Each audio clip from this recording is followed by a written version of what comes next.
Vamos aqui calcular a derivada de 1 sobre x mais 3 que multiplica 2 sobre x mais 7. Temos o produto aqui, a gente pode fazer pela regra do produto de funções, porém eu prefiro expandir, eu acredito ser mais prático. 1 sobre x vezes 1 sobre x que multiplica 2 sobre x, isso vai dar 2 sobre x2.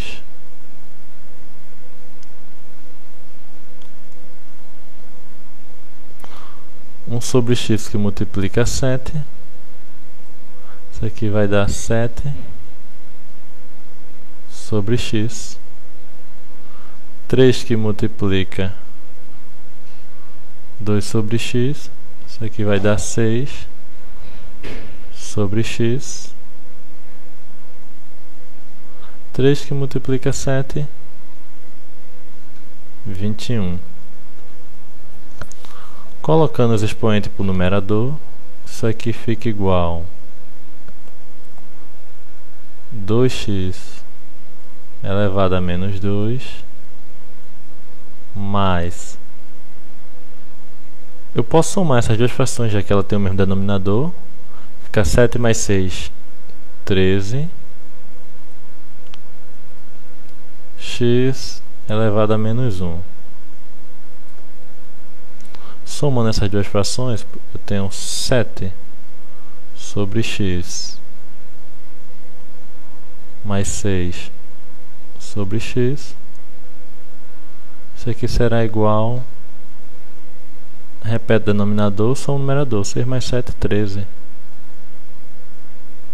Isso aqui é 13x elevado a menos 1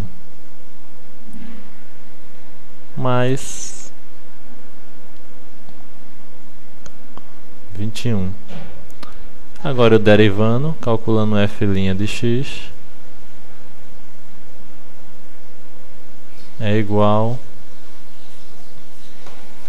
derivando esse termo aqui, o 2 vem para aqui para frente, vai multiplicar o 2, ficar menos 4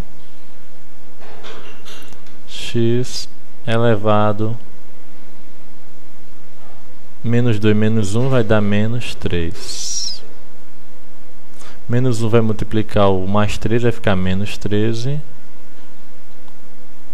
x elevado menos 1 com menos 1, menos 2. A derivada de uma constante é zero. Organizando, isso aqui vai ficar menos 4 sobre x à terceira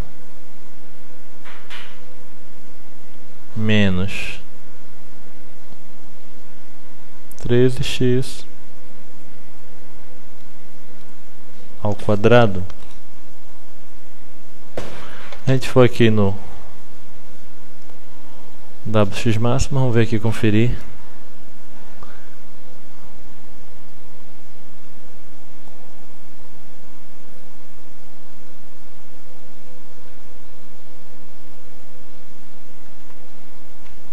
Vamos ver aqui a derivada. 1 sobre x mais 3 que multiplica 2 sobre x mais 7, a variável x uma vez. Tá aqui a minha derivada também fatorada, vamos expandir. Expandindo, ela ficou assim, ó, 13 sobre x menos 3 sobre x2 menos 4 sobre x3. Justamente o que está aqui, porém foi trocada a ordem, né?